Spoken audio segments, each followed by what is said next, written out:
नमस्कार प्यारे विद्यार्थियों।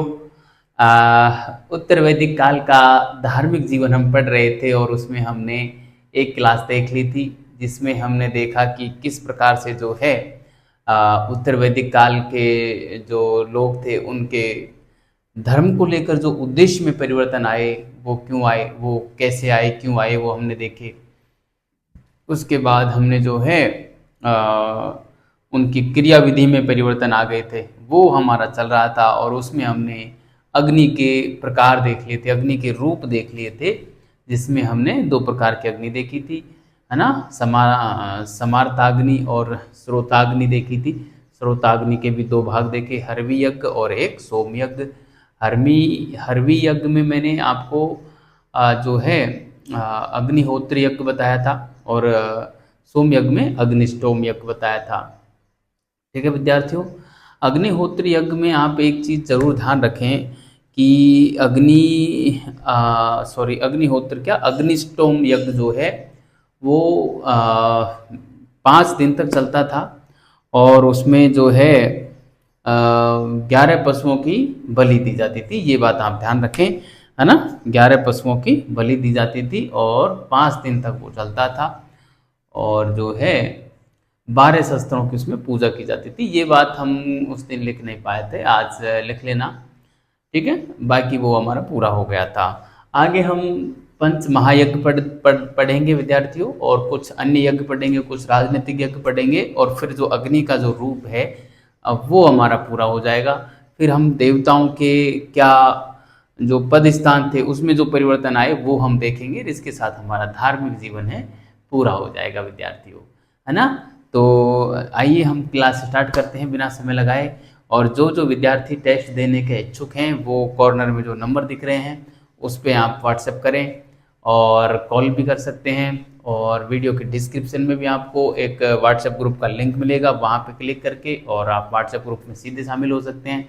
ये जो टेस्ट होगा संडे को बिल्कुल फ्री होगा, पाषाण काल का होगा, इसलिए टेस्ट तो आप अधिक से अधिक संख्या में दें। उसके बाद आपको यदि टेस्ट की जो मेरी मेथोडोलॉजी है वो समझ में आए, मेरा जो पेपर पैटर्न बनाने का तरीका है वो समझ में आए, पेपर का लेवल आपको लगे कि वास्तव में फर्स्ट ग्रेड के लेवल का है, और सारी चीज़ें, और उसकी मैं जो भी फीस तय करूँगा वो सारी चीज़ें यदि आपको अच्छा लगे कि ये वास्तव में सब ठीक है, तो आप आगे टेस्ट सीरीज को जारी रखना, है ना। लेकिन ये संडे वाला टेस्ट तो ज़रूर देना, बिल्कुल फ्री रहेगा। और आपको आरपीएससी का जो पेपर पैटर्न मिलता है वैसा ही पेपर पैटर्न यहाँ पे मिलेगा। एक पेपर मिलेगा, एक ओएमआर शीट मिलेगी, आप पेपर का प्रिंट करवाएं, ओएमआर शीट की प्रिंट करवाएं, और फिर उसमें है जो बाकायदा गोले काले भरें, गोले काले कर दें, अपना नाम लिखें, और उसको जो है आप अपना खुद का मूल्यांकन वहाँ से करके और मुझे है जो आपकी मार्क्स बता दें, तो मैं आपकी मेरिट वगैरह बना के और रैंक वाइज मेरिट बना के और आपका रिजल्ट आप तक पहुँचा दूँगा, ठीक है। तो आप मैसेज कर सकते हैं मुझे, ठीक है। चलिए हम आज की क्लास स्टार्ट करते हैं।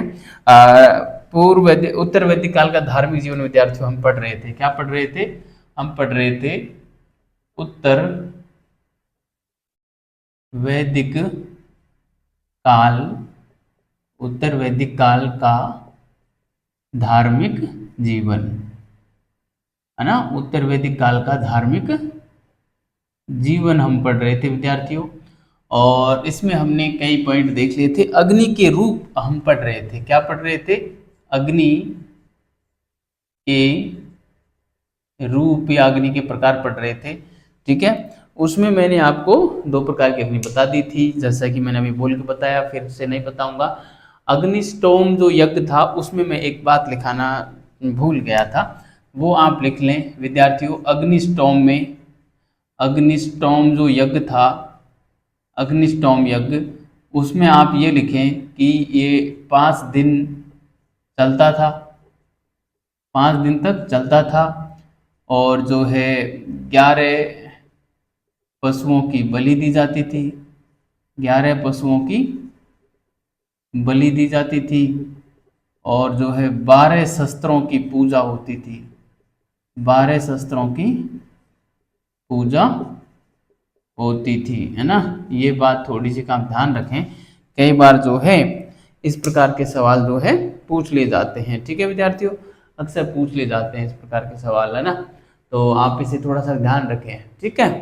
अब हम पढ़ते हैं, ये तो थे हमारे कुछ बेसिक सी अग्नि के प्रकार। अब हम 5 जो महायज्ञ हैं उनको हम पढ़ेंगे, जिसमें विद्यार्थियों एक तो रहता है हमारे ब्रह्म यज्ञ, या हम उसे ऋषि यज्ञ भी कहते हैं। इसमें क्या होता है कि हम जो ज्ञान प्राप्त करते हैं ऋषि से, या जो है इसको गुरु भी कह सकते हैं, है ना, गुरु से या ऋषि से या ब्रह्म से जो ज्ञान प्राप्त करते हैं उनके प्रति हम कृतज्ञता प्रकट करते हैं कि उनके ऋण से उऋण हो सकें हम, है ना। मतलब ऋण से उऋण क्या, उनके प्रति कृतज्ञता प्रकट करते हैं। कृतज्ञता प्रकट करने के लिए ही यह यज्ञ किया जाता है, यानी कि हम उनके प्रति बिल्कुल कृतज्ञ हैं, हम उनका एहसान मान रहे हैं कि भाई धन्य हो कि आपने हमें ऐसा ज्ञान दिया, है ना। इसके अलावा एक देव यज्ञ होता है जिसमें हम देवता के प्रति कृतज्ञता प्रकट करते हैं, है ना। फिर एक होता है जो है नर यज्ञ होता है ना, नर यज्ञ। उसमें जो है नर यज्ञ को अतिथि यज्ञ भी कहा जाता है, जिसमें क्या होता है कि जो होता है हमारे सभी मनुष्यों के प्रति, केवल मनुष्यों के प्रति, या हम कहें देव जो हमारे अतिथि आते हैं उनके प्रति हम कृतज्ञता प्रकट करते हैं, है ना। इस प्रकार से एक जो है भूत यज्ञ होता है जिसमें समस्त जीवों के प्रति और जो है कृतज्ञता प्रकट की जाती है ना। तो इस प्रकार से हमारे ये 5 यज्ञ होते हैं। कौन कौन से हो गए, एक तो हो गया हमारा ब्रह्म यज्ञ, या इसको हम कहेंगे ऋषि यज्ञ। एक हो गया देव यज्ञ, है ना। एक हो गया जो है पितृ यज्ञ, है ना, हमारे जो पूर्वज हैं, है ना, उनके प्रति हम कृतज्ञता प्रकट करते हैं। और तीसरा होगा, तीन हो गए, चौथा हो गया नर यज्ञ, और 5वां हो गया भूत यज्ञ, है ना। इस प्रकार से 5 यज्ञों की बात हमारे जो है उत्तर वैदिक काल से प्रचलन में आई थी, ठीक है विद्यार्थियों। तो ये सारी चीज़ें जो हैं आज हम करने वाले हैं, और अब मैं इनको अब यहाँ पे लिख देता हूँ, ठीक है, आप भी लिखें। और मैं, ठीक है, यहाँ पे लिखता हूँ। हम आज कई कलर के पेन ले आए हैं, दरअसल स्याही ख़त्म थी, तो कल की जो हमारी क्लास थी उसमें रेड पेन का इस्तेमाल अधिक हो रहा था, है ना। आज से हम स्याही खरीद लाए हैं, दरअसल मार्केट जाना हो नहीं रहा था हमारा, अब हम ले आए हैं, ठीक है। तो हम यहाँ पे लिखेंगे पंच महायज्ञ, है ना, पंच महायज्ञ, ठीक है। पंच महायज्ञ में विद्यार्थियों जो हम लिखेंगे उसमें जैसे पंच महायज्ञ का पहला हम यज्ञ लिखें तो हम इसको ब्रह्म यज्ञ कहेंगे, ब्रह्म या ऋषि यज्ञ, है ना, ब्रह्म या ऋषि यज्ञ। ये जो ब्रह्म शब्द है ना विद्यार्थियों, काफ़ी बड़ा इसका अर्थ होता है। ब्रह्म उस परम शक्ति को कहा जाता है। वैसे ब्रह्म के 3 रूप बताए गए हैं, मैंने आपको कई बार बताया है, कभी फिलॉसफी की क्लास होगी तो बताऊंगा। बाकी आप अभी यहाँ पे ब्रह्म का अर्थ उस परम सत्ता परमात्मा से माने, ठीक है, कि जो ज्ञान के आगार हैं, है ना, यानी कि ज्ञान की जहाँ से शुरुआत होती है और अंत होता है, यानी कि संपूर्ण ज्ञान जिसके अंदर समाहित हो उसे कहते हैं आगार, है ना। आगार का मतलब जैसे आपने कई बसों के ऊपर भी लिखा देखा होगा कि जैसे जयपुर आगार, दौसा आगार, जोधपुर आगार, है ना, अजमेर आगार। और कई बसों के ऊपर आपने लिखा देखा होगा Ajmer depot, Jodhpur depot, Jaipur depot. तो डिपो का मतलब क्या होता है, आगार का मतलब क्या होता है, कभी सोचा है? देखो, आगार का मतलब वो होता है जैसे किसी बस के ऊपर जयपुर आगार लिखा है तो वो बस जयपुर से प्रारंभ होगी सुबह, और पूरे दिन भर कहीं भी वो घूम के आए, उसका कहीं कोई सा भी रूट हो, उस संपूर्ण रूट पे घूम के आने के बाद शाम को वो जो उसका अंतिम गंतव्य स्थल होगा वो भी वही होगा, जयपुर ही। यानी कि आगार उस बस के ऊपर लिखा जाता है जिसका प्रारंभिक स्थल जो होता है वही उसका गंतव्य स्थल होता है, यानी कि जिसकी शुरुआत और अंत वहीं से हो, वो होता है आगार, है ना। और डिपो का मतलब वो होता है जिसका प्रारंभ कहीं अन्य जगह से होता हो और अंत कहीं अन्य जगह पे जाके होता हो ना। तो जहाँ से प्रारंभ होता है वहाँ का उसके नाम लिख दिया जाता है कि ये वहाँ से प्रारंभ हुई है। बस इतना पता रहता है कि जयपुर डिपो है तो जयपुर से प्रारंभ हुई है, ठीक है, जयपुर से आ रही है। तो इस प्रकार से वो डिपो हो गई, लेकिन जाके कहाँ रुकेगी पता नहीं है ना। इस प्रकार से वो उसका रूट होता है ना। तो आगार का मतलब होता है जो जहाँ से प्रारंभ हुई वहीं आके अंत हो जाए।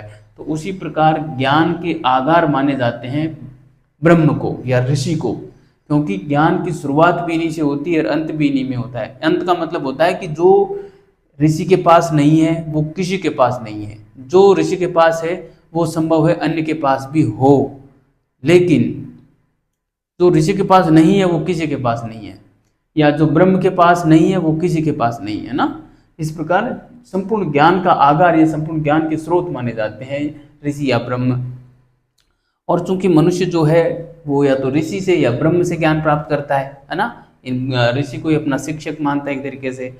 आज शिक्षक दिवस भी है, तो आपको सभी को हार्दिक शुभकामनाएं शिक्षक दिवस की, है ना। और देखो शिक्षक दिवस के दिन ही हमें जो ऋषि यज्ञ पढ़ने को मिल रहा है, कितना गजब का संयोग बना है ना। तो ऋषियों के प्रति जो हमने ज्ञान प्राप्त किया है ऋषियों से, उनके प्रति हम कृतज्ञता प्रकट करते हैं कि धन्य हो हे परमात्मा, हे महर्षि हो आपकी, कि आपने हम जैसे मूढ़ को और इतना विद्वान बना दिया, है ना। तो ब्रह्म यज्ञ या ऋषि यज्ञ, इसमें क्या होता है कि क्या होता है इसमें कि कृतज्ञता प्रकट की जाती है ब्रह्म या ऋषि के प्रति। ब्रह्म या ऋषि के प्रति कृतज्ञता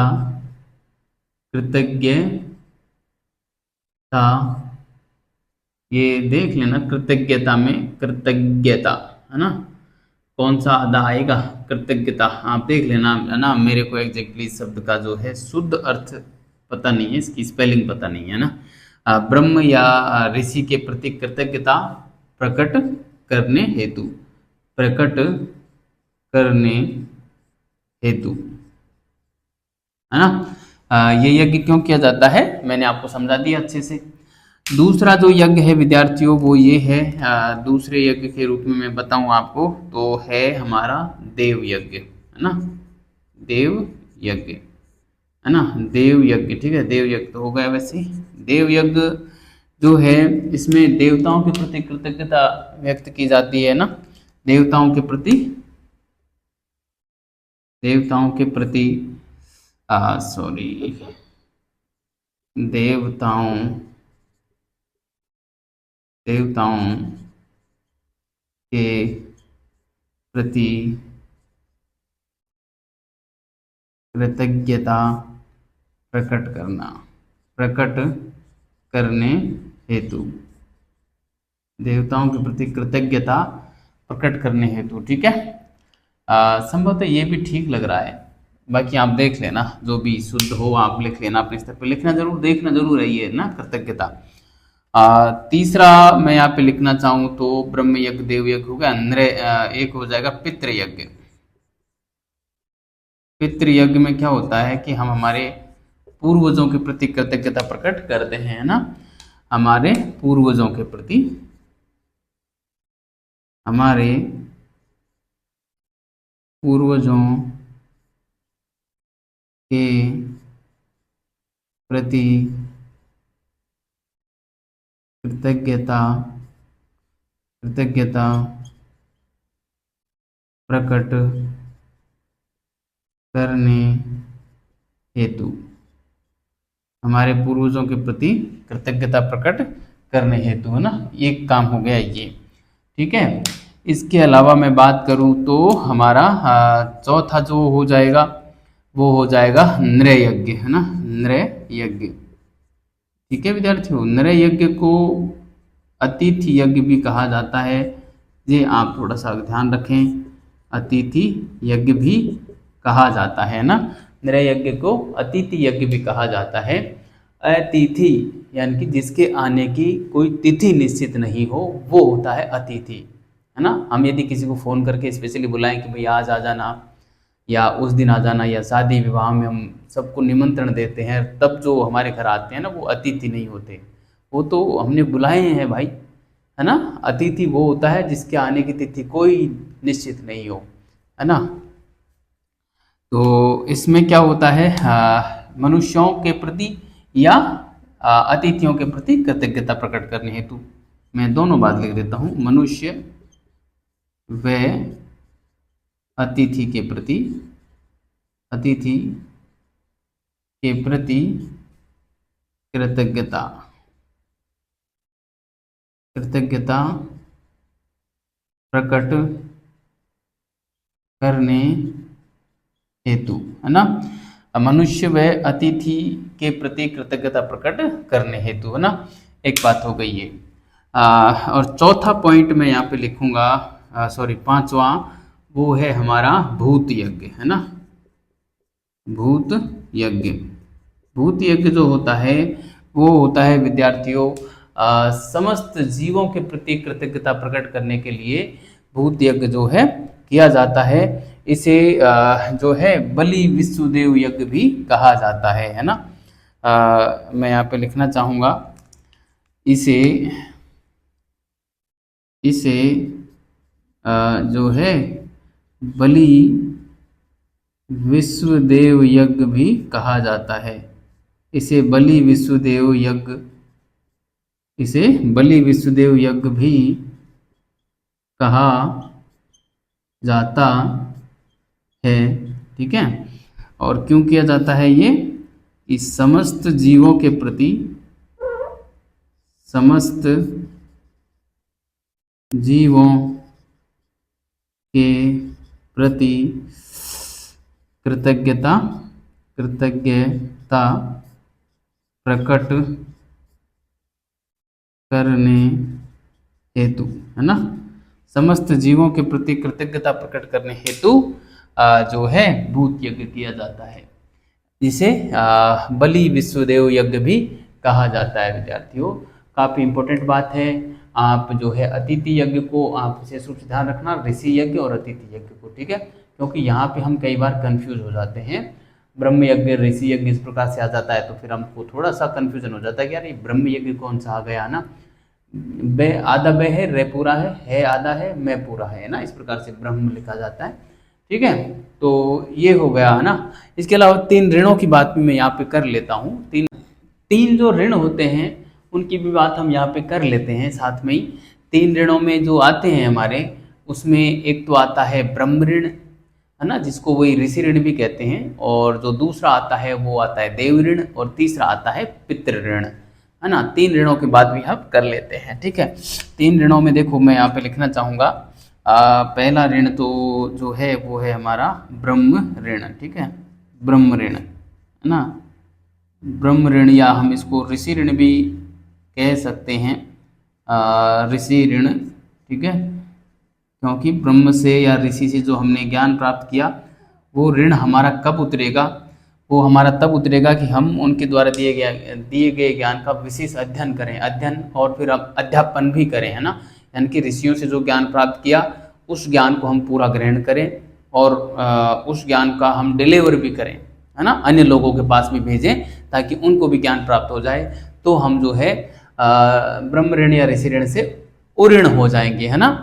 तो ब्रह्म ऋण या ऋषि ऋण ये कब उतारा जा सकता है, अध्ययन अध्यापन करके, है ना। मैं यहाँ पर लिख सकता हूँ अध्ययन व अध्यापन द्वारा, है ना, अध्ययन व अध्यापन द्वारा ये उतारा जा सकता है, ठीक है, अध्ययन व अध्यापन द्वारा। दूसरा ऋण जो है विद्यार्थियों वो है हमारा, मैं यहाँ पे लिखूँ, दूसरा ऋण जो है वो हमारा हो जाएगा देव ऋण, है ना, देव ऋण।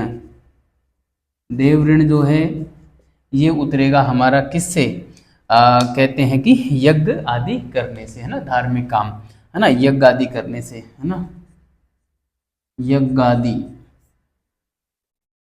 कार्यों के करने से, है ना, यज्ञ आदि कार्यों के करने से हम उऋण हो जाएंगे देव ऋण से। उऋण का मतलब होता है ऋण मुक्त होना। और तीसरा जो यज्ञ होगा विद्यार्थियों वो होगा पितृ ऋण, पितृ ऋण, है ना, पितृ ऋण, यानी कि हमारे जो पूर्वज थे उनका जो हमारे ऊपर ऋण है वो हमारा कब चुकेगा। ऐसा माना जाता है कि संतानोत्पत्ति करके और पितृ ऋण से मुक्त हो सकते हैं। संतानोत्पत्ति में भी खासकर पुत्र की प्राप्ति या पुत्र उत्पत्ति की बात ये लोग करते हैं ना। तो हम यहाँ पे लिख सकते हैं पुत्र उत्पन्न करके। अब क्योंकि वो जो एक ऐसा जमाना था जहाँ पे पुत्री को इतना अधिकार नहीं दिया जाता था, और खासकर उत्तर वैदिक काल में पुत्र जो महिला का सम्मान था वो थोड़ा घट गया था ना। पढ़ेंगे हम, सामाजिक जीवन पढ़ेंगे तब उसमें, तो यहाँ पे पुत्र की बात की गई है, ठीक है। तो ये थे विद्यार्थियों हमारे 3 ऋण, आपको अच्छे से ध्यान रखना है, और पंच महायज्ञ ध्यान रखना है, ठीक है। अब इसके अलावा मैं कुछ अन्य यज्ञों की बात कर लेता हूँ। कुछ अन्य यज्ञ भी थे, ठीक है। यहाँ पे आएगा नहीं, मैं थोड़ा सा जो है इसको मिटा के और फिर हम आगे काम करेंगे, ठीक है। मैं इसको मिटा रहा हूँ विद्यार्थियों, आप इसे उतारें अच्छे से, ठीक है। और फिर हम अन्य जो ऋण हैं उनकी बात करेंगे, सॉरी अन्य जो यज्ञ हैं उनकी बात करेंगे, ठीक है। तो आपको विद्यार्थी ये चीज़ तो बेसिक है, अच्छे से समझ में आ ही रही होंगी, कहने सुनने की आवश्यकता ही नहीं है, और जो है आप अच्छे से पढ़ भी रहे होंगे, मज़ा आ रहा होगा आपको,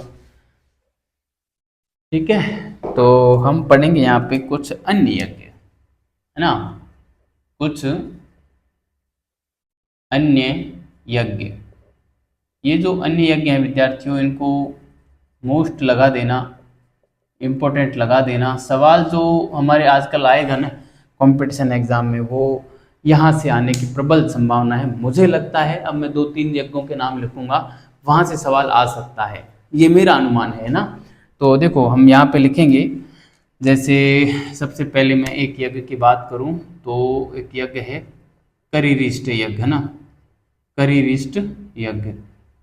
करिरिष्ट यज्ञ जो है इसकी मैं बात कर लेता हूँ। करिरिष्ट यज्ञ जो होता था विद्यार्थियों, ये होता था अकाल के समय वर्षा करवाने हेतु यह यज्ञ करवाते थे ना, वर्षा हेतु यह यज्ञ किया जाता था ना। कब किया जाता था, तो मैं यहाँ पे लिखना चाहूँगा, अकाल के समय वर्षा हेतु, है ना, अकाल के समय वर्षा हेतु यह यज्ञ किया जाता था। करिरिष्ट यज्ञ था ना, अकाल के समय वर्षा हेतु किया जाता था। दूसरे यज्ञ की मैं बात करूं तो विद्यार्थियों, दूसरा जो यज्ञ हो जाएगा वो हमारा हो जाएगा यहाँ पे एक गोमेध यज्ञ की और बात होती है। गोमेध यज्ञ, है ना, गोमेध यज्ञ जो है, गोमेध यज्ञ किया जाता था विद्यार्थियों। गोमेध जो यज्ञ किया जाता था वो किया जाता था कृषि क्षेत्र में विस्तार करने हेतु, है ना, कृषि क्षेत्र में विस्तार हेतु किया जाता था गोमेध यज्ञ, ठीक है। तो गोमेध यज्ञ की बात मैं यहाँ पे कर लेता हूँ। कृषि क्षेत्र में विस्तार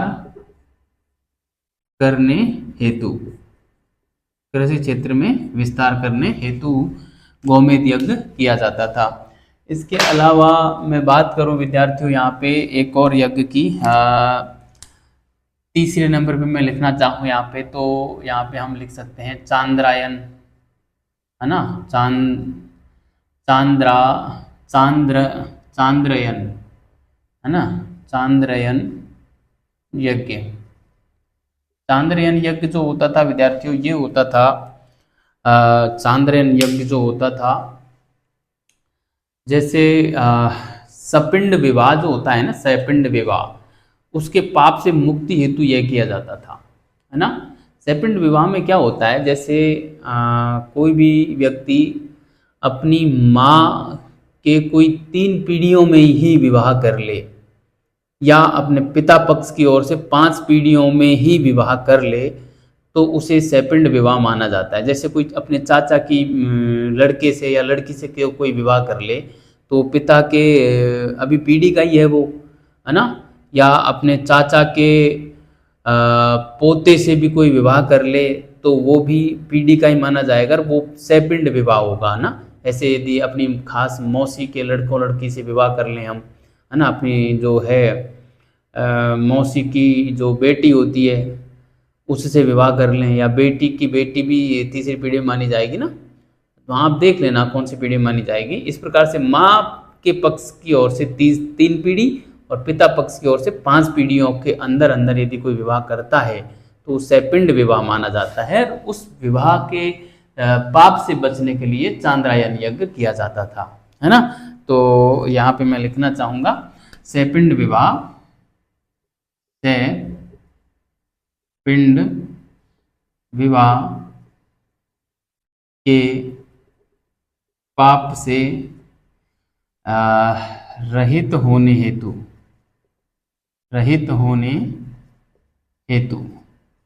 है ना, सेपिंड विवाह के पाप से रहित होने हेतु चांद्रायन यज्ञ किया जाता था। ठीक है विद्यार्थियों, इसके अलावा मैं एक और यज्ञ की बात करूं, व्रातस्य तोम यज्ञ जो है,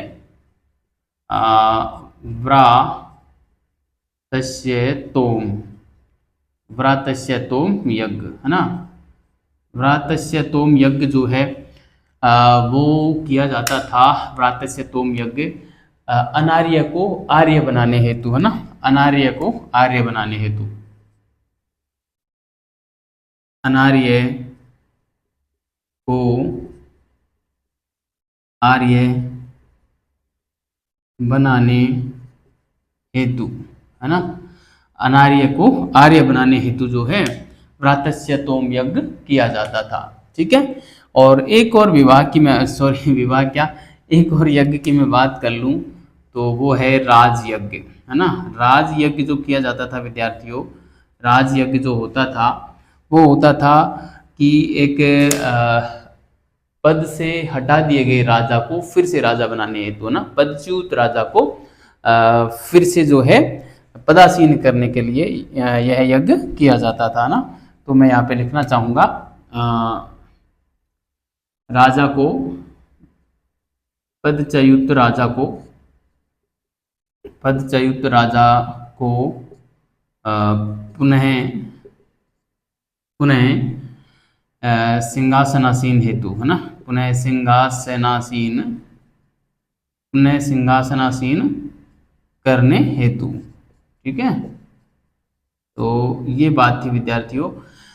ये 5 यज्ञ आप विशेष रूप से ध्यान रखें। 5 में से मैं आपसे ये कहूँगा कि ये जो 3 यज्ञ हैं इनको तो आप, ये 4 यज्ञ हैं इनको तो आप विशेष रूप से ध्यान रखें। ये भी आप ध्यान रखें, वैसे तो आप पूरे याद रख लोगे तो इम्पोर्टेंट हैं, सारे इम्पोर्टेंट हैं। ठीक है, पर ये 4 तो मुझे लगता है ज़्यादा इम्पोर्टेंट है।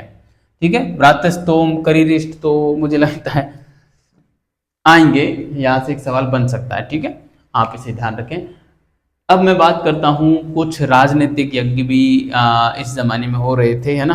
तो मैं यहाँ पे एक हेडिंग डालता हूँ विद्यार्थियों, राजनीतिक यज्ञ, है ना, राजनीतिक यज्ञ। ठीक है, राजनीतिक यज्ञों में जो आएंगे सबसे पहले इसमें 4 यज्ञ आते हैं। एक जो है वाजपेयी यज्ञ, एक आता है राजसूय यज्ञ, एक आता है अश्वमेध यज्ञ, और एक कौन सा बचा, पुरुषमेध यज्ञ, है ना। इस प्रकार से 4 यज्ञ प्रमुख रूप से आते हैं। तो हम सबसे पहले यहाँ पे हेडिंग डाल देते हैं वाजपेयी यज्ञ। वाजपेयी यज्ञ जो है ये हम यहाँ पे हेडिंग डाल देते हैं, वाजपेयी यज्ञ विद्यार्थियों। वाजपेयी यज्ञ जो होता था वो इसमें रथ दौड़ होती थी प्रमुख रूप से, और जो राजा होता था उसे अनिवार्य रूप से यह दौड़ जिताई जाती थी, या तो वो जीत जाता था और नहीं जीतता था तो उसे अनिवार्य रूप से जिता दिया जाता था। और यह राजा की समृद्धि और शक्ति का प्रतीक था।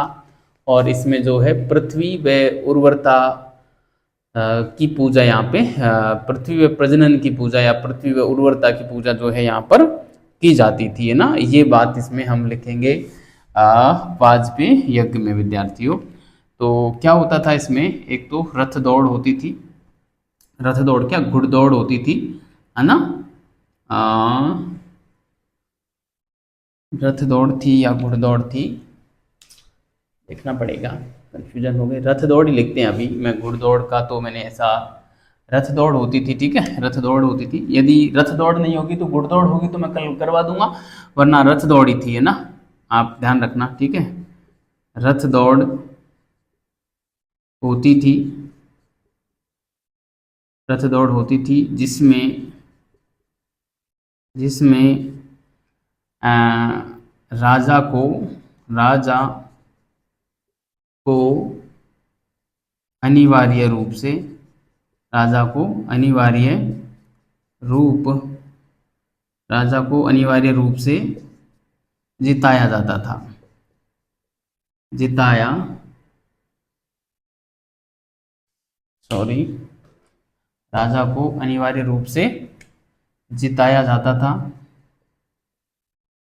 जिताया जाता था, है ना। राजा को जो है अनिवार्य रूप से जिताया जाता था, रथ दौड़ होती थी। और जो है क्यों किया जाता था, यह जो था, यह राजा की यह राजा की जो है समृद्धि, यह राजा की समृद्धि व शक्ति, यह राजा की समृद्धि व शक्ति का प्रतीक था, यह राजा की समृद्धि व शक्ति का प्रतीक था। और इसमें जो है एक तो पृथ्वी व प्रजनन, पृथ्वी व प्रजनन, ना, प्रजनन को हम जो है उर्वरा भी लिखते हैं। पृथ्वी व प्रजनन की पूजा की जाती थी, पृथ्वी व प्रजनन की पूजा की जाती थी, ठीक है, पृथ्वी व प्रजनन की पूजा की जाती थी, ठीक है। तो ये था हमारा वाजपेय यज्ञ, पूरा होता है, ठीक है, वाजपेय यज्ञ यहाँ पे पूरा होता है। इसके अलावा मैं बात करूँ तो यहाँ पे जो है राजसूय यज्ञ की बात कर लेते हैं। राजसूय यज्ञ जो होता था वो भी काफ़ी महत्वपूर्ण था। राजसूय यज्ञ हम यहाँ पे बात करेंगे दूसरे नंबर पे, राजसूय यज्ञ, ठीक है। राजसूय यज्ञ जो है विद्यार्थियों, राजसूय यज्ञ, इसमें क्या होता था कि सबसे पहले तो मैं बताऊं, इसकी जो जानकारी मिलती है राजसूय यज्ञ की, वो हमें शुक्ल यजुर्वेद से व शतपथ ब्राह्मण ग्रंथ से मिलती है। और इसमें जो है वरुण देवता की पूजा की जाती थी, और ऐसा माना जाता था कि जो राजा है उसके शरीर में वरुण देवता प्रवेश करते हैं। पहले दिन वरुण देवता की पूजा की जाती थी, और ऐसा माना जाता था कि जो वरुण देवता है वो राजा के शरीर में प्रवेश करता है। और जो है यहाँ पे कई स्रोतों से जल मंगाया जाता था, है ना, कि करीब जो है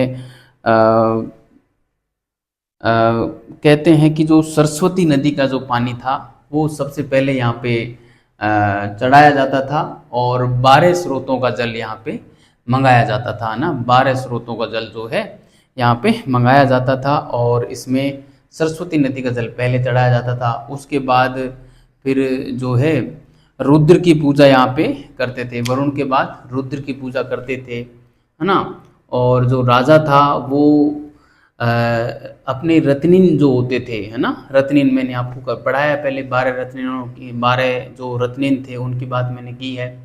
तो रत्निनों के घर जाकर और उनका सम्मान करता था, जिसे राज हवीसी, इस ये जो संस्कार था इसे राज हवीसी संस्कार कहा जाता था, ना। और कहते हैं कि राजा के साथ में और तीन क्या 4 स्त्रियां प्रमुख रूप से रहती थी, है ना। 3 स्त्रियों की बात तो रामशरण शर्मा साहब करते हैं, जो कि मार्क्सवादी इतिहासकार हैं। अन्य सारे जो लोग हैं वो 4 स्त्रियों की बात करते हैं, जिसमें एक थी महिषी जो कि प्रधान रानी थी, एक थी वावाता जो कि प्रिय रानी थी, और एक थी परिव्रक्त यानी कि त्याग दी गई रानी, और एक थी पालागल। पालागल निम्न जाति की जो है वो स्त्री यहाँ पे होती थी, है ना, निम्न जाति की स्त्री होती थी, है ना, पालागल निम्न जाति की स्त्री होती थी, ठीक है। तो ये था प्यारे विद्यार्थियों राजसूय यज्ञ के बारे में जो बेसिक बातें हैं वो मैंने आपको बताई, और अब उन बातों को मैं यहाँ पे लिख देता हूँ, है ना। सबसे पहले तो हम बात करेंगे कि राजसूय यज्ञ का जो उल्लेख मिलता है वो कहाँ मिलता है। देखो इसका उल्लेख जो मिलता है वो हमें मिलता है विद्यार्थियों क्या नाम से, शुक्ल यजुर्वेद, शुक्ल यजुर्वेद व शतपथ ब्राह्मण ग्रंथ में। शतपथ ब्राह्मण शतपथ ब्राह्मण ग्रंथ में मिलता है ना, शतपथ ब्राह्मण ग्रंथ में मिलता है। ठीक है, एक बात हो गई ये। दूसरी बात मैं यहाँ पे करूँ तो यह जो होता था विद्यार्थियों, राजसूय यज्ञ जो होता था वो राज्याभिषेक के समय किया जाता था। ये बात भी आप विशेष रूप से ध्यान रखें, है ना। तो मैं यहाँ पे लिखना चाहूँगा राज्याभिषेक के अवसर पर किया जाता था। राज्याभिषेक के अवसर पर किया जाता था, है ना, राज्याभिषेक के अवसर पर किया जाता था। ठीक है, अगली बात मैं लिखूं यहाँ पे तो प्रथम दिन जो है, प्रथम दिन वरुण देवता की पूजा की जाती थी। प्रथम दिन वरुण देवता की पूजा की जाती थी। प्रथम दिन वरुण देवता की पूजा की जाती थी और ऐसा माना जाता था कि जो वरुण देवता का प्रवेश है वो राजा में हो रहा है ना, और की जाती थी। वह माना जाता था कि वरुण देवता का प्रवेश, वरुण देवता का प्रवेश राजा में, वरुण देवता का प्रवेश राजा में हो रहा है, हो गया है ना, ऐसा माना जाता था। वरुण देवता का प्रवेश राजा में हो गया है। ठीक है, इसके अलावा यहाँ पे कितने स्रोतों से जल लाते थे तो ये लोग 17 स्रोतों से जल लाते थे। शायद मुझे लग रहा है कि मैंने अभी थोड़ी देर पहले 12 स्रोतों की बात बताई थी कि 12 स्रोतों से जल आता था। विद्यार्थियों 12 स्रोतों से नहीं आता था, राजसूय यज्ञ में 17 स्रोतों से जल आता था और सबसे पहले सरस्वती नदी का जल चढ़ता था ना वरुण देवता पे। ठीक है, तो ध्यान रखना 17 स्रोत। अभी मैंने गलती से, शायद मुझे जितना याद आ रहा है 12 स्रोत बोल दिया था, आप उसे नेगलेक्ट करें और जो है 17 स्रोत ध्यान रखना। ठीक है, पूछ लेते हैं इस प्रकार की कितने स्रोतों का जल आता था ना, तो यहाँ पे 17 स्रोतों से जल आता था, ध्यान रखना। 17 स्रोतों से जल लाकर चढ़ाया जाता था या चढ़ता था, चढ़ता था। ठीक है, सरस्वती नदी का जल, सरस्वती नदी का जल सबसे पहले, सरस्वती नदी का जल सबसे पहले चढ़ता था, है ना, सरस्वती नदी का जल सबसे पहले चढ़ता था। ठीक है, और इसके बाद जो है वो लोग किसकी पूजा करते थे, वरुण देवता, वरुण के बाद इंद्र की पूजा की जाती थी, है ना। तो मैं यहाँ पे लिखूंगा वरुण के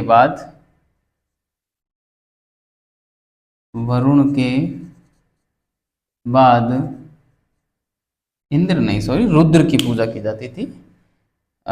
वरुण के बाद रुद्र की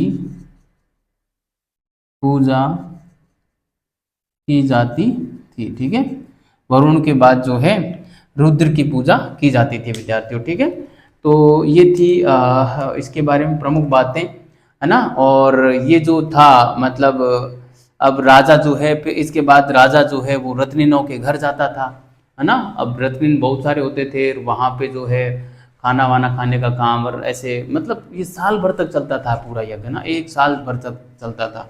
ये बात भी मैं यहाँ पे लिख देता हूँ ना।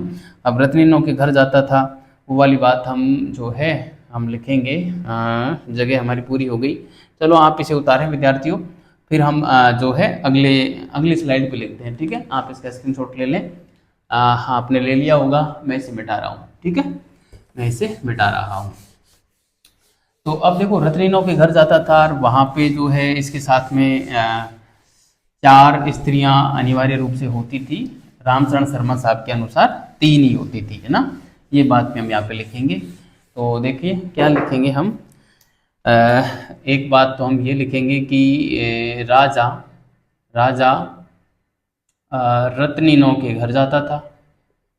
रत्नीनों के घर जाकर उनका उनका सम्मान करता था। उनका सम्मान करता था।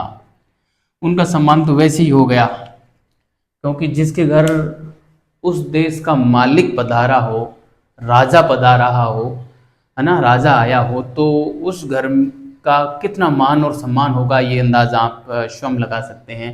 मान लो आज हमारे घर में यदि देश के प्रधानमंत्री मोदी जी पधार जाएं स्पेशली, तो फिर हम कितने बड़े लोग होंगे, संपूर्ण जनता की नज़र में हमारी क्या हैसियत होगी, क्या इज्जत होगी, आप अनुमान लगा सकते हैं ना। तो इस प्रकार से सम्मान करता था। इसे राज हवीसी संस्कार कहा जाता था, है ना। इसे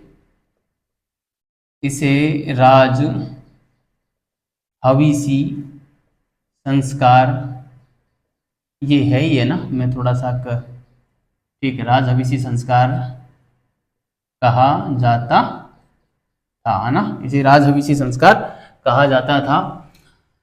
राजा के साथ चार स्त्रियां राजा के साथ 4 स्त्रियां अनिवार्य रूप से रहती थी, है ना। अनिवार्य रूप से रहती थी, है ना।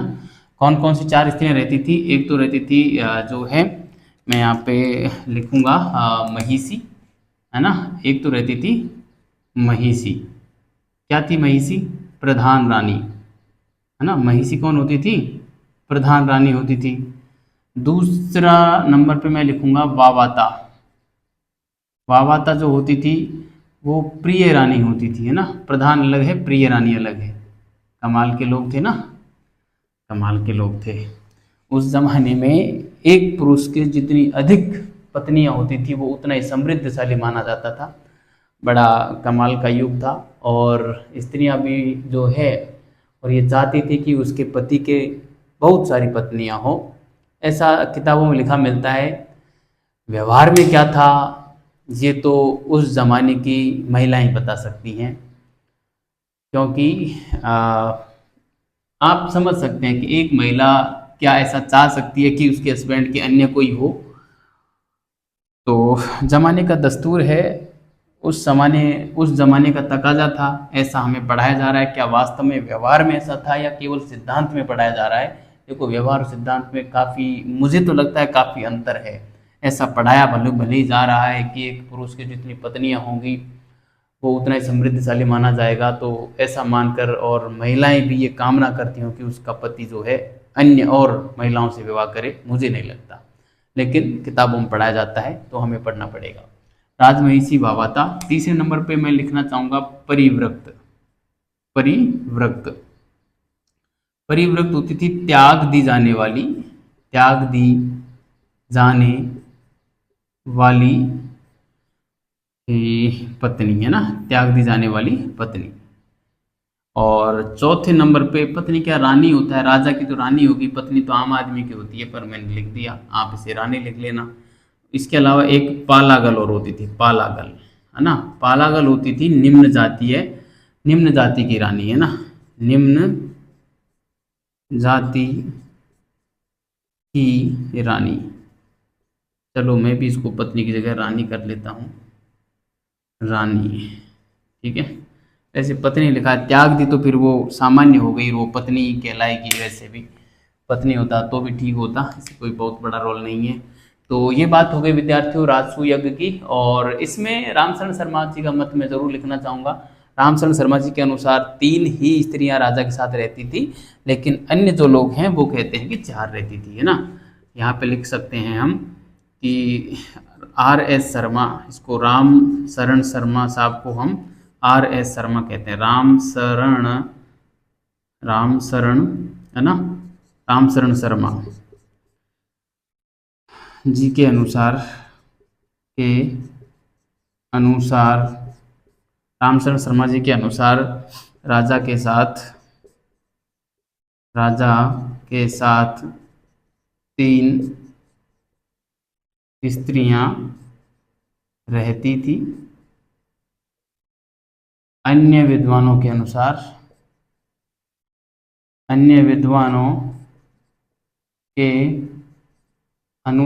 कितनी रहती थी?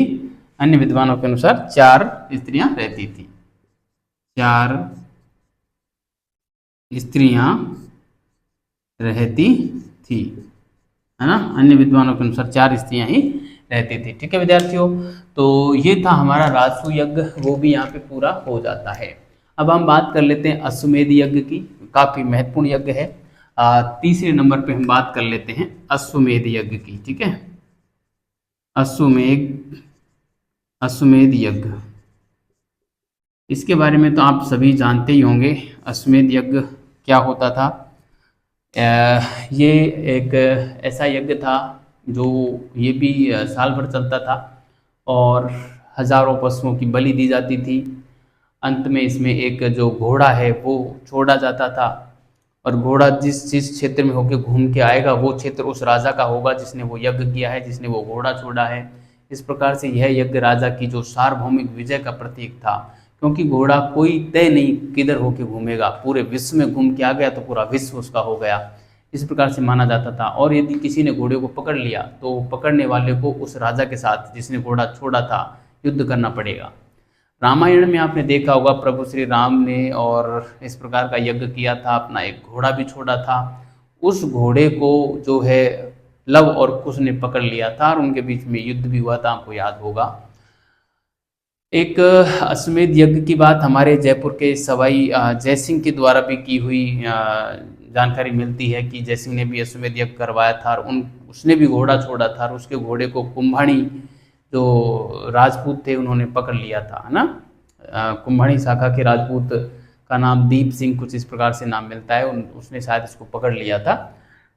जो भी है, तो ये था, इसके बारे में हम लिखते हैं यहाँ पे। और इसका जो उल्लेख मिलता है विद्यार्थियों वो आपको याद होगा, मैंने पढ़ा रखा है, 2 बार बताया हुआ है।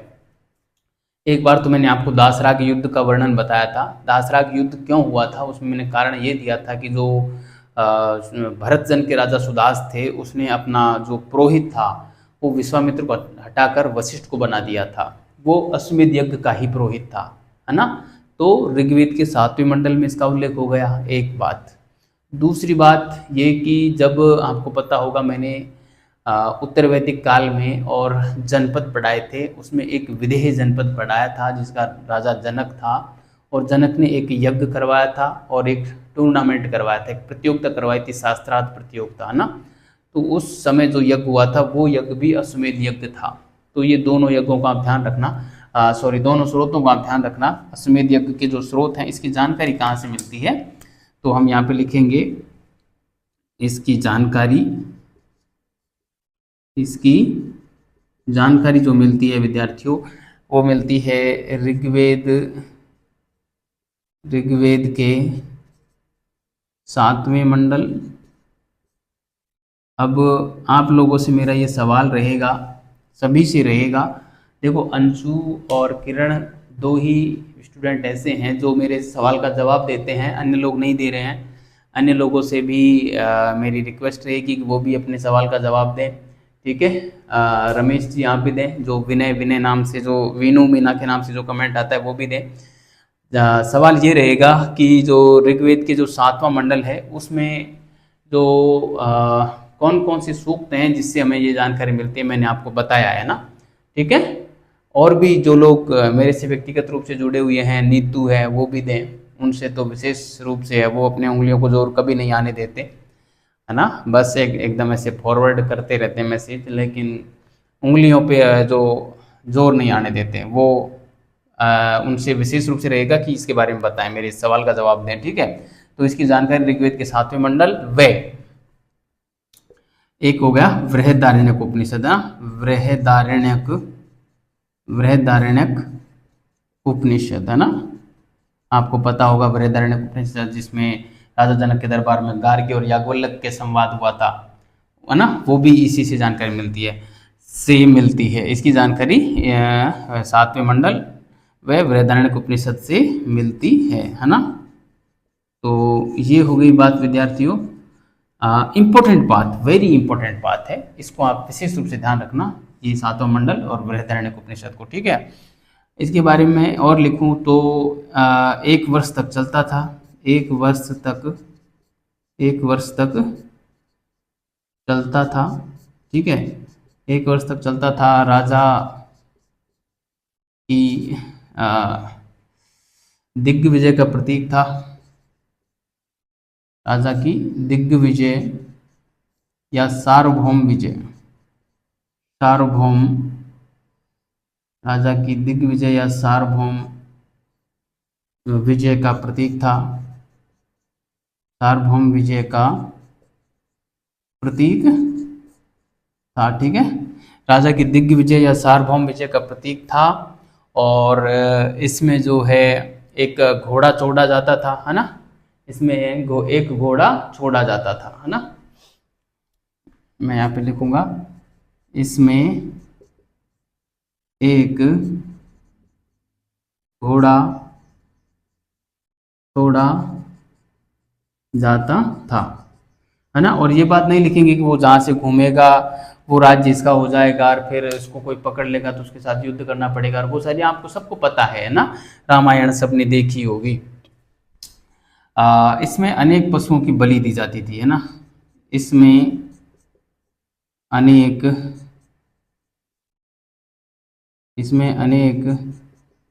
पशुओं की बलि दी जाती थी, ठीक है। अनेक पशुओं की बलि दी जाती थी, कहते हैं घोड़े की भी इसमें बलि दी जाती थी।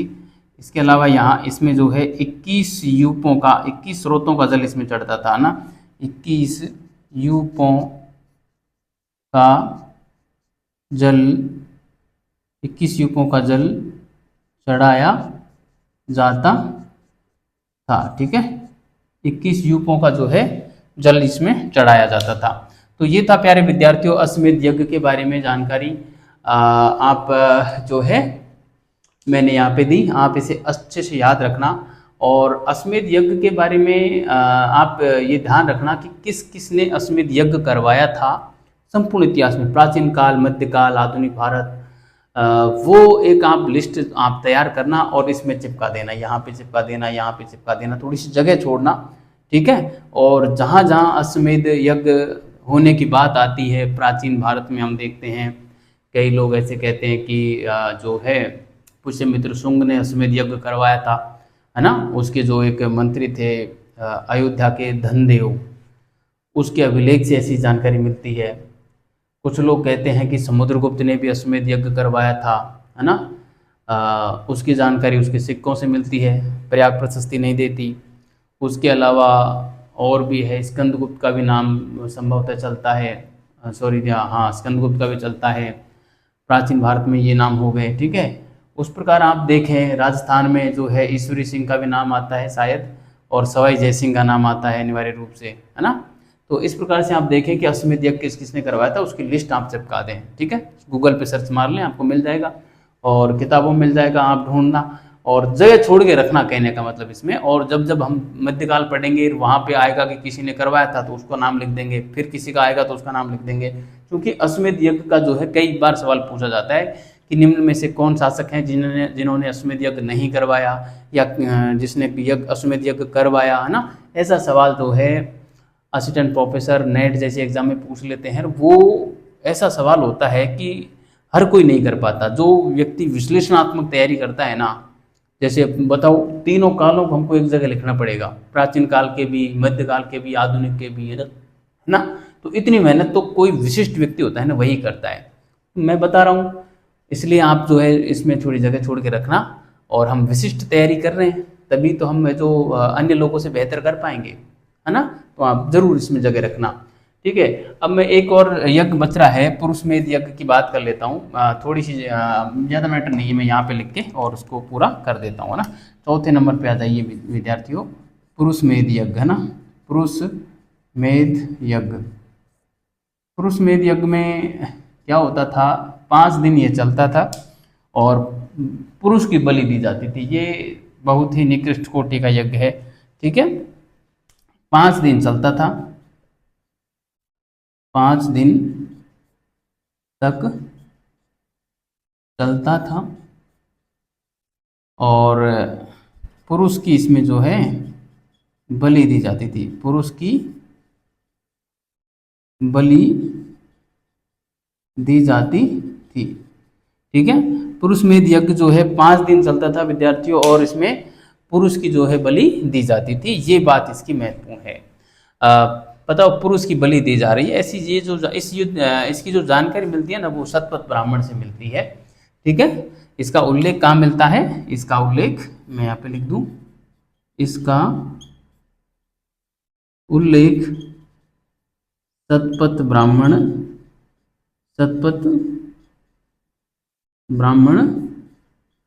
ग्रंथ में मिलता है ना, ग्रंथ में मिलता है। इसका उल्लेख कहाँ मिलता है, शतपथ ब्राह्मण ग्रंथ में मिलता है विद्यार्थियों, ठीक है। तो ये प्यारे विद्यार्थियों प्रमुख प्रमुख जो राजनीतिक यज्ञ थे वो भी हमने यहाँ पे पढ़ लिए। आप इसमें से इनको भी ध्यान रखना, इसको भी ध्यान रखना, सभी महत्वपूर्ण है ये, ना। कहीं से भी सवाल बन सकता है। अश्वमेध यज्ञ थोड़ा ज्यादा इंपॉर्टेंट है, इसको आप विशेष रूप से ध्यान रखना। मैंने कई बार सवाल अश्वमेध यज्ञ के देखे हैं एग्जाम में, इसलिए मैं कह रहा हूँ कि इस बार तो, अब से पहले तो यही पूछा जाता था कि जैसे पुष्यमित्र शुंग का ही पूछ लिया या जो है समुद्रगुप्त का पूछ लिया, लेकिन वो सवाल पुराने हो गए विद्यार्थियों। अब कुछ नया सवाल बनेगा यहीं से, तो फिर वो कनेक्ट करेंगे, आधुनिक को प्राचीन से कनेक्ट कर दें, है ना। इस प्रकार से कर सकते हैं। आगे जो है एग्जामिनर किसी भी प्रकार से सवाल बना सकता है, तो क्यों नहीं हम अभी से, जब हमें पढ़ना तो है ही है, तो क्यों नहीं हम थोड़ा सा क्रिटिकली बने, है ना, और आप इसे अच्छे से तैयार करें। मैं इसे मिटा रहा हूँ। और अब जो है हम थोड़ी जो देवताओं के पद स्थान में जो परिवर्तन हुए थे वो पढ़ लेते हैं। आज के जो क्लास है उसको हम खत्म करते हैं, ठीक है। आप इसका स्क्रीनशॉट ले लें और मैं आता हूँ अगले बिंदु पर, ठीक है साथियों। तो आपको विद्यार्थियों मज़ा आ रहा होगा इतिहास पढ़ने में, है ना। और आपकी जो जो क्यूरीज रहती है ना, आप ज़रूर, आप जो है इसमें कमेंट बॉक्स में कमेंट ज़रूर किया करें। मेरी कमी ना समझ के आप उसको अपनी आवश्यकता समझ सकते हैं, लेकिन आप बताएं कि सर आप ये कीजिए, है ना। जैसे मैं लिख रहा हूँ, क्या पता मेरी लेख आपको समझ में नहीं आ रही हो, मैं अक्सर छोटे लिख रहा हूँ, तो आप कह सकते हैं सर थोड़े मोटे लिखिए, सर आप थोड़े से जो है छोटे अक्षर लिखिए, ज़्यादा मोटा लिख रहा हूँ तो सर आप थोड़े दूर दूर लिखिए, इस पास पास लिखिए। कुछ तो मतलब मेरी लेखनी के बारे में भी आप बताएं, है ना। और चीज़ों को क्या मैं पहले पूरा समझाता हूँ वो ठीक है, या केवल मैं लिखता जाऊँ और आप है जो उसको सीधा समझ लोगे, हाँ। या मैं कहीं ज़्यादा तो नहीं लिख रहा हूँ, कम लिखूँ, केवल समझाने पर फोकस कर दूँ, और कुछ चीज़ों को शॉर्ट में लिखा, आगे चल गए, आगे बढ़ गया। मतलब कुछ तो सजेशन दीजिए, ठीक है। और चलो अब हम पढ़ते हैं, क्या पढ़ते हैं, जो तीसरा पॉइंट हम पढ़ेंगे विद्यार्थियों। पहला पॉइंट हमने देखा था कि जो विधि में जो है उद्देश्य में परिवर्तन आए थे इन लोगों की, है ना। दूसरा हमने देखा विधि में परिवर्तन। विधि में परिवर्तन में हमने सारे अग्नि के रूप में ये सारे यज्ञ वगैरह देख लिए कि किस प्रकार से जो है इनके धार्मिक जीवन में विधि में परिवर्तन आए। और अब हम देखेंगे तीसरा पॉइंट कि देवताओं की जो पद स्थान था उसमें क्या क्या क्या परिवर्तन आए, है ना। देवताओं के पद स्थान में परिवर्तन, है ना। देवताओं के पद स्थान में परिवर्तन, तो ये वाला पॉइंट हम देखेंगे, देवताओं के पद स्थान में परिवर्तन वाला। और इसमें देखिए, अब इस काल में जैसे ऋग्वैदिक काल था, उसमें सर्वोच्च देवता हुआ करता था इंद्र। अब इंद्र का स्थान यहाँ पे ले लिया प्रजापति ने, क्योंकि प्रजापति जो है, प्रजापति या ब्रह्मा जिसको हम कह सकते हैं, प्रजापति या ब्रह्मा जो है वो यज्ञ का सर्वोच्च देवता हुआ करता था। और चूंकि इस काल में यज्ञ हो रहे हैं तो वो फिर उस हिसाब से जो है सर्वोच्च देवता कौन हो गए, प्रजापति या ब्रह्मा हो गए, है ना, प्रजापति या ब्रह्मा हो गए, जिसको जो है हिरण्यगर्भ भी कहा है ना। और इसी प्रकार से जो है इंद्र के बाद जो सर्वोच्च स्थान आया, इंद्र के बाद जैसे ऋग्वेदिक काल में अग्नि का सर्वोच्च स्थान था, है ना, अग्नि का, तो अग्नि का स्थान यहाँ पे ले लिया रुद्र ने। अग्नि का स्थान किसने लिया, रुद्र ने ले लिया, है ना। और जो विष्णु थे उन्होंने लिया वरुण का स्थान, है ना। और इस प्रकार उत्तर वैदिक काल में ब्रह्मा विष्णु महेश यानी त्रिदेव की कल्पना जो है वो स्थापित हुई। तो ये बात यहाँ पे महत्वपूर्ण हो जाती है, इसलिए हम इसको पढ़ेंगे। तो हम इसमें देखिए विद्यार्थियों, 1 नंबर पे हम कौन सा देवता पढ़ेंगे यहाँ पे, प्रजापति, प्रजापति, ठीक है, प्रजापति, या इसको हम कहें ब्रह्मा। देखो मैंने वहाँ पे ब्रह्म लिखा है, जहाँ पे ऋषि लिखा है वहाँ पे ब्रह्म, ये है ब्रह्मा। ब्रह्मा और ब्रह्म में काफी अंतर है, ध्यान रखना। एक हम लिखेंगे हिरण्यगर्भ, हिरण्यगर्भ भी इसको बोला जाता था, ठीक है। तो यहाँ पे हम लिख सकते हैं कि उत्तर वैदिक काल के सर्वोच्च देवता माने गए, है ना, उत्तर वैदिक काल के सर्वोच्च देवता, उत्तर वैदिक काल के, उत्तर वैदिक काल के सर्वोच्च देवता, है ना, माने गए, माने गए, माने गए, क्योंकि ये यज्ञों के सर्वोच्च, क्योंकि ये यज्ञों के सर्वोच्च देवता थे, क्योंकि ये यज्ञों के सर्वोच्च देवता थे, है ना, यज्ञों के सर्वोच्च देवता थे इसलिए। और इन्होंने किनका स्थान लिया, आप देखो ऋग्वेदिक काल में सर्वोच्च देवता इंद्र था, क्योंकि 250 सूक्त उसके लिए लिखे गए थे, है ना। तो इन्होंने इंद्र का स्थान लिया, इन्होंने इंद्र का स्थान लिया, इन्होंने इंद्र का स्थान लिया, ठीक है विद्यार्थियों, इन्होंने जो है इंद्र का स्थान ले लिया। दूसरी बात करें तो हम रुद्र की करेंगे, है ना, रुद्र, जिसका जैसे जो है रुद्र की बात करते हैं, रुद्र, है ना, इन्होंने किसका लिया स्थान, अग्नि का स्थान लिया। मैं यहाँ पे लिखना चाहूँगा, इन्होंने अग्नि का स्थान लिया, अग्नि का स्थान लिया, है ना, इन्होंने अग्नि का स्थान लिया। और ऋग्वैदिक काल में शिवलिंग का तो उल्लेख ही नहीं मिलता, है ना। और उत्तर वैदिक काल में जो है रुद्र का नाम आता है, और रुद्र की पत्नी पार्वती और जो है उनकी बहन अंबिका का नाम जरूर मिलता है ना, ठीक है। तो हम यहाँ पे ये बात लिख देंगे कि ऋग्वैदिक काल में, ऋग्वैदिक काल के पूरा वैदिक काल की बात कर रहे हैं ये लोग, वैदिक काल में, वैदिक काल में शिवलिंग का उल्लेख नहीं मिलता, शिवलिंग का उल्लेख नहीं मिलता, शिवलिंग का तो उल्लेख ही नहीं मिलता ऋग्वैदिक काल में, सॉरी वैदिक काल में, ठीक है, पूरे वैदिक काल में किसका उल्लेख मिलता है, शिव की पत्नी पार्वती, शिव की पत्नी पार्वती, व शिव जी की साली लगती थी अंबिका, है ना, उसका उल्लेख मिलता है, पार्वती की बहन थी, है ना, व पार्वती की बहन, पार्वती, व पार्वती की बहन, व पार्वती की बहन अंबिका, अंबिका का उल्लेख मिलता है ना, ठीक है। तो इस प्रकार से जो है रुद्र हो गए, ठीक है। अब मैं बात करूं विष्णु की, अगला देवता विष्णु, ठीक है, तीसरे नंबर पे मैं यहाँ पे लिखना चाहूंगा विष्णु। विष्णु के बारे में मैं यहाँ पे लिखना चाहूंगा विद्यार्थियों, विष्णु जो है इन्होंने वरुण का स्थान लिया, है ना, इन्होंने वरुण का स्थान लिया, इन्होंने वरुण का स्थान लिया, एक बात।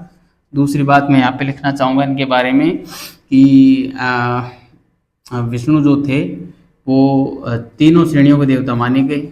तीनों श्रेणियों तीनों श्रेणियों के देवता इनको माना गया, इनको माना गया, है ना। तीनों श्रेणियों को देवता जो है इनको माना गया विष्णु को, ठीक है। और इस प्रकार के जो बात है विद्यार्थियों ये यहाँ पे मिलती है। और इस प्रकार से जो है त्रिदेव की कल्पना पहली बार उत्तर वैदिक काल में आती है, और जो फलीभूत हुई थी समाज में पूर्ण रूप से जो व्याप्त हुई थी वो गुप्त काल में जाके हुई थी।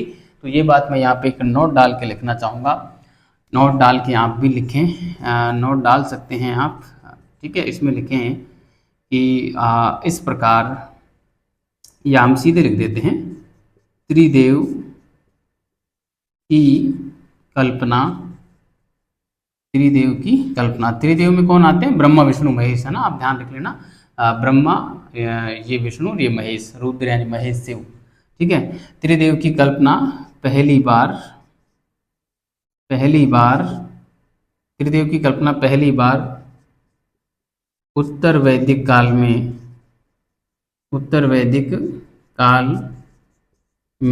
आई, उत्तर वैदिक काल में आई। गुप्त काल में फलीभूत हुई, गुप्त काल में फलीभूत हुई, ठीक है। वह गुप्त काल में फलीभूत हुई। तो इस प्रकार की बात है, त्रिदेवी की कल्पना पहली बार उत्तर वैदिक काल में आई, वह गुप्त काल में फलीभूत हुई, ठीक है। तो आप इसे विशेष रूप से ध्यान रखें। इसके अलावा मैं कुछ एक देवताओं के नाम और लिखूंगा जिनके जो है पद स्थान में परिवर्तन हुए थे। उसमें हम बात करें तो जैसे जो थे हमारे इंद्र, जो थे सबसे शक्तिशाली थे उधर ऋग्वैदिक काल में, वो अब यहाँ पे नाग और पशुओं के देवता बना दिए गए, बताइए, है ना। नाग और पशुओं के देवता इंद्र को, है ना। चौथे नंबर पे मैं यहाँ पे लिखना चाहूँ, सॉरी, इंद्र जो है वो कौन से देवता हो गए? नाग व पशुओं के देवता हो गए, है ना। नाग व पशुओं के देवता हो गए, है ना। नाग व पशुओं के देवता हो गए, ठीक है। इसके अलावा मैं बात करूं तो यहाँ पे हम बात करें, सॉरी, पूषण जो है, पूषण वो शूद्रों के देवता हो गए। पूषण वहाँ पे विवाह के देवता माने जाते थे पूषण को, है ना। पूषण जो है विवाह का देवता, क्योंकि विवाह सूक्त इन्हीं को समर्पित था ना। पूषण जो है शूद्रों के देवता हो गए,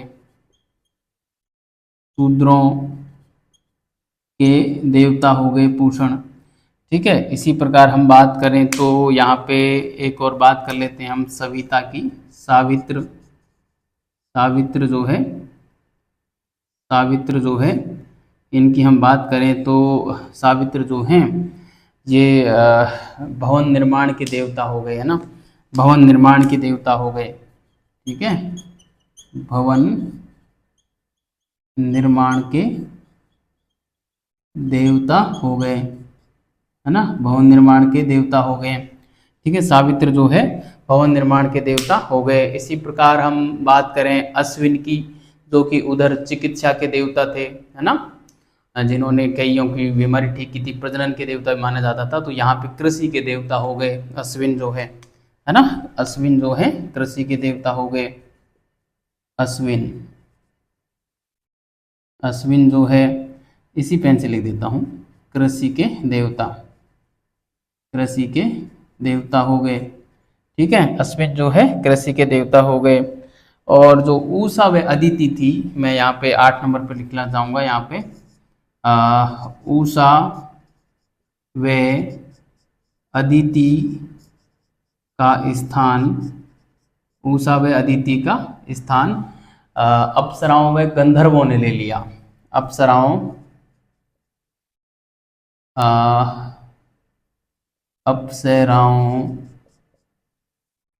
वह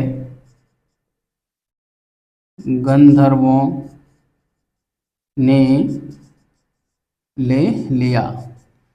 वो उषा व अदिति का जो स्थान था वो अप्सराओं में गंधर्वों ने ले लिया। तो ठीक है विद्यार्थियों, आप इसका स्क्रीनशॉट लें या इसको उतार लें। आपने उतार लिया होगा। इस प्रकार से हमारा जो ये जो है उत्तर वैदिक काल का समय, वो विद्यार्थियों यहाँ पे पूरा उत्तर वैदिक काल का धार्मिक जीवन पूरा होता है। अब जो हमारी अगली क्लास होगी वो होगी उत्तर वैदिक काल का सामाजिक जीवन पढ़ेंगे। काफ़ी दिलचस्प है, बहुत मज़ा आने वाला है। वहाँ पे ऐसा लगेगा कि समाजशास्त्र पढ़ रहे हैं, इतिहास नहीं पढ़ रहे, और बड़ा ही आनंद आएगा। देखो इसीलिए तो फिलॉसफी को जो है सभी सब्जेक्टों की जननी कहा गया है ना, माता कहा गया है। क्योंकि जैसे हम देखो अब पढ़ रहे हैं तो ऐसा लग रहा है फिलॉसफी पढ़ रहे हैं, है ना। कल पढ़ेंगे तो ऐसा लगेगा कि हम जो है समाजशास्त्र पढ़ रहे हैं। जब इनकी राजनीतिक व्यवस्था पढ़ रहे थे तो ऐसा लग रहा था राजनीति पढ़ रहे हैं, है ना। और जब हम इतिहास तो पढ़ ही रहे हैं, इसलिए इसको है जो सभी विषयों की माँ कहा जाता है इतिहास को। तो बहुत बहुत धन्यवाद विद्यार्थियों, अच्छे रहिए, मस्त रहिए और इतिहास का मजा लेते रहिए।